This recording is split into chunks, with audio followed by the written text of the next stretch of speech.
Well, brethren, good morning and welcome to another new day, to this devotional on Wednesday morning. Yesterday we were in the book of Psalms, Psalm 116, and we were thinking about the psalmist's love for God being drawn out by the fact that God answered his prayers.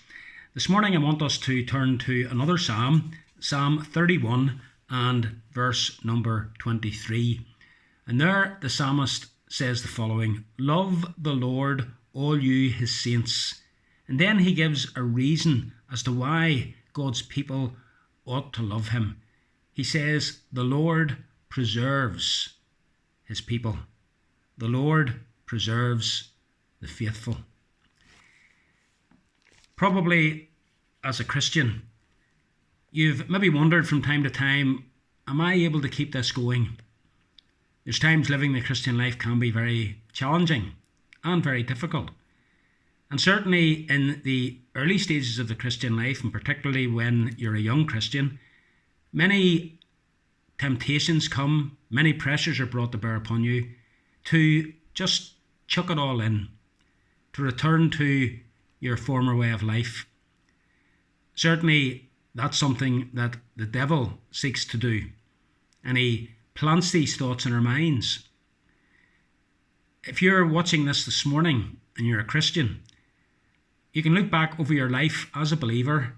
Some of you a couple of years, some of you 5 years, 10 years, 20 years, 30 years. And the fact that you are still going on with the Lord today is testimony to what the psalmist says in this verse. God is the one who preserves his saints.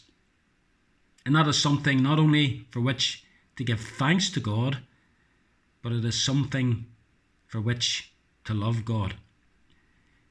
You see, the God who loved us and the God who saved us is the God who in love preserves us. God will never let you go. He has saved you and he will bring you to his glorious kingdom one day. That's what Peter is talking about in his first letter, where he reminds the believers of the wonderful keeping power of God in these wonderful words.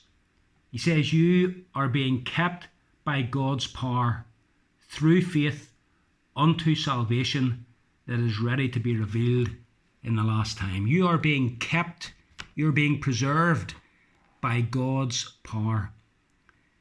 Yes, you'll face difficulties, you'll face hardships, you'll face temptations.